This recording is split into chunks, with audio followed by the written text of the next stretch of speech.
차별하지 않으신다는 거예요. 그거를 지금 베드로가 이야기합니다.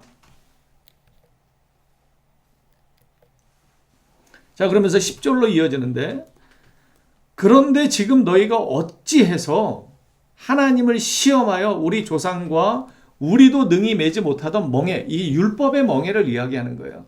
로마서 3장에 보면 의인은 없나니 하나도 없다라고 바울이 탁 집어서 말합니다. 의인은 뭐예요? 흠결이 없는 사람이에요. 하나님의 거룩한 율법을 완벽하게 지킬 수 있는 사람이 의인이거든요. 그런데 그것에 대해서 바울이 뭐라고 그러냐면 의인은 없나니 하나도 없다 이렇게 표현합니다. 그러니까 이 말은 뭐예요? 사람 중에서 하나님의 거룩한 율법을 완벽하게 이룰 수 있는 사람은 하나도 없다는 거예요. 그러니까 그게 유대인들도 그 율법을 지킬 방법이 없다는 거예요. 그걸 다 알아요. 서로가 아는데도 불구하고 마치 자신들은 율법을 다 지킬 수 있는 것이냐? 교만한 자리에서 이 사람들을 지금 이렇게 정죄하고 판단하고 있는 것이죠. 그러니까 10절에 이렇게 얘기하는 거예요. 하나님을 시험한다는 게 뭐냐면 하나님의 길을 막아서느냐 이런 표현이거든요. 왜냐하면 하나님께서 예수님을 통해서 믿음으로 구원받는 그 길을 열어놓으셨는데 십자가로 그 길을 열어놓으셨는데 왜 너희가 하나님의 그것을 방해하느냐 이렇게 따져 묻는 거예요. 베드로가. 자, 갈라디아서 5장 6절도 함께 읽어보겠습니다. 시작. 그리스도 예수 안에서는 할례나 무할례나 효력이 없다는 거예요.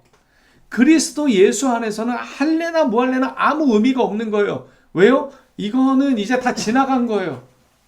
예수를 믿는 믿음으로만 구원받는 거지 할례 받았다고 해서 너희들한테 무슨 보너스를 더 준다거나 특별한 혜택이 있다거나 그런 거 없다는 거예요. 무할례자라고 불이익이 있거나 그렇지 않다는 거죠. 다 똑같다는 거예요. 뭘로 판단한다는 거예요? 믿음. 그걸 계속해서 바울은 이야기합니다. 예루살렘에 의해서 이 일이 일어난 거예요. 9절서부터 쭉 이어지는데 제가 이제 쉬운 성경으로 우리 오늘 본문을 좀 찾아봤어요. 15장 9절서부터 그렇다면 이 복은 구원의 은혜겠죠. 할례를 받은 사람들에게만 내리는 것입니까? 아니면 할례를 받지 않은 사람들에게도 내리는 것입니까? 여러분 어떻게 생각하십니까? 구원의 복이 할례를 받은 사람에게만 내리는 것입니까? 네, 아니에요. 잘 배우셔야 돼요. 우리는 앞에서 아브라함의 믿음이 의로 여김을 받았다고 말했습니다. 어떤 상황에서 이런 일이 발생했습니까? 아브라함이 믿음으로 의롭다함을 받았다는 것, 창세기의 말씀을 인용하고 있는데 여기서 이렇게 묻죠. 아브라함이 할례를 받은 뒤였습니까? 아니면 할례를 받기 전이었습니까? 아브라함이 의롭다함을 받은 것은 언제였냐면 할례를 받기 전이었거든요. 그래서 이렇게 얘기하는 거예요. 아브라함이 의롭다함을 받은 것은 할례를 받은 후가 아니라 할례를 받기 전이었습니다. 아브라함은 할례를 받기 전에 믿음으로 의롭다함을 받았으며 그 표로서 할례를 받은 것입니다. 그러니까 구약적인 배경에서는 믿음으로 구원을 받았고 믿음으로 의롭다함을 받았고 네가 의롭게 되었으니까 하나님의 백성이라는 증표로 할례를 행하라고 하나님이 말씀하신 거예요. 그런데 이제 그리스도 안에서 우리는 믿음으로 하나가 되었기 때문에 그 할례나 무할례나 전혀 관계가 없다는 거죠. 그러면서 마지막 부분에 뭐라고 그래요? 그러므로 아브라함은 할례를 받지 않고도 하나님을 믿는 모든 사람들이 의롭다 여김을 받을 수 있도록 모든 믿는 사람의 조상이 되었습니다. 그러니까 믿음의 조상이라고 그렇게 너희가 칭송하는 아브라함마저도 할례를 받기 전에 의롭다함을 받았기 때문에 할례랑 전혀 관계없다. 이렇게 못 박는 것이죠. 지금 갈라디아 교회에다가 바울이 편지를 쓴 건데 그 편지의 내용에 보면 야고보에게서 온 어떤 이들, 할례자들이 지금 게바가 있는 베드로가 있는 데로 오는 거예요. 근데 베드로가 뭐 하고 있었어요? 이방인들하고 식사하고 있었어요. 근데 우리가 아는 베드로는 어떤 사람이에요? 사도행전 10장에서 하나님의 환상을 보고 고넬료의 초청을 받아서 갔더니 하나님이 말씀을 허락하셔서 그 하나님의 말씀을 통해서 이방인들이 성령의 세례를 받는 것 자기의 눈으로 목도하고 경험했던 사람이에요. 실제로 자기가 세례를 베풀었던 베드로예요. 그런데 그 베드로가 지금 야고보에게서 온 어떤 할례자들이 두려워서 지금 어디로 갔냐면 도망가 버렸어요. 그러니까 이 갈라디아서 2장의 말씀을 비추어서 생각해 보면 오늘 이 베드로의 말을 이어서 말씀을 마무리하고 있는 이 야고보가 얼마나 율법을 지키고자 했던 열심 있는 사람이었는지 우리가 알 수 있다는 것이죠. 그럼에도 불구하고 왜 야고보가 이런 결정을 내렸느냐, 이것이 중요합니다. 왜 그랬을까요? 야고보 사도는 자기의 의견이 할례를 받는 것에 더 가까웠을 수도 있다는 생각을 할 수도 있습니다. 성경이 정확하게 나오지 않아요. 하지만 어찌 됐건 이 예루살렘 회의에서 결정될 때 무엇이 가장 중요했습니까?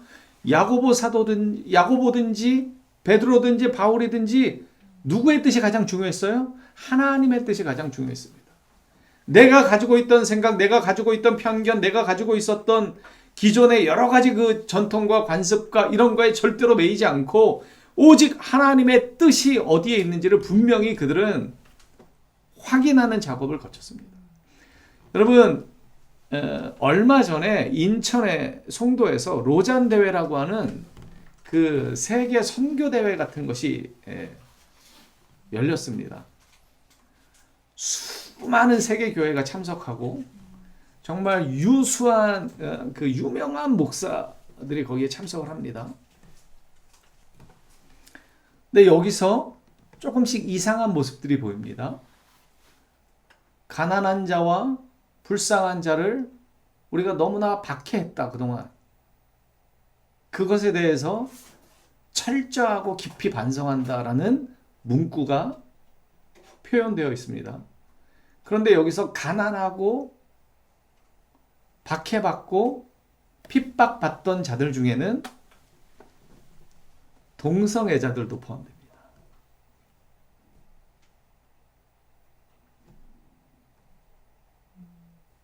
여러분, 이게 무슨 내용일까요? 물론 그 말미에 보면 우리는 그들도 사랑으로 품고 제자를 삼겠다라고 하는 표현이 있지만 중요한 것은 동성애자들을 불쌍하게 여기고 그들을 박해했던 것에 대해서 교회가 철저하게 반성한다라고 하는 것입니다. 그러면 이제 어떻게 하겠다는 거예요? 그렇게 박해하지 않겠다는 것이죠. 그리고 그동안 우리가 박해한 것이 아닙니다. 하나님의 뜻에 반하는 것을 아니다라고 주장하는 거예요. 여러분, 지금 우리가 살아가는 이 시대 가운데 예루살렘 회의와 같은 그런 회의들이 많이 벌어집니다. 그런데 여기서 하나님의 뜻에 맞추지 않고 인간의 뜻에 맞추기 시작하면요, 복음이 변질되는 거예요. 여러분, 하나님이 아니라고 그랬으면 아닌 것입니다. 하나님이 죄라고 그랬으면 죄인 거예요. 인권.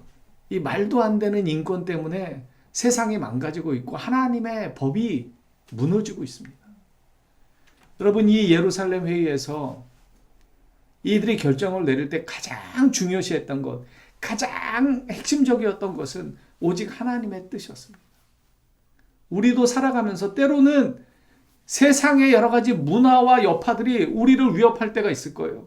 우리를 고립시킬 때가 있을 거예요. 하지만 그때에도 우리는 누구의 뜻을 따라야 합니까? 누구 편에 서야 합니까? 누구의 말을 들어야 합니까? 하나님의 말씀을 듣는 자가 되어야 됩니다. 하나님의 말씀 편에 서서 끝까지 진리를 고수하는 자가 되어야 합니다. 여러분, 예전에 최춘선 목사님이라고 그 길거리에서 전도하시다가 돌아가신 분이 있는데 그분이 이런 말씀을 하신 적이 있어요. 진리는 고독해도 날로 더욱 담대합니다. 여러분, 진리는 고독할 수 있습니다. 하지만 담대할 수밖에 없는 것이 진리입니다. 예수 그리스도의 이 진리의 복음을 붙잡고 믿음의 길을 걸어가는 우리가 되기를 간절히 소망합니다.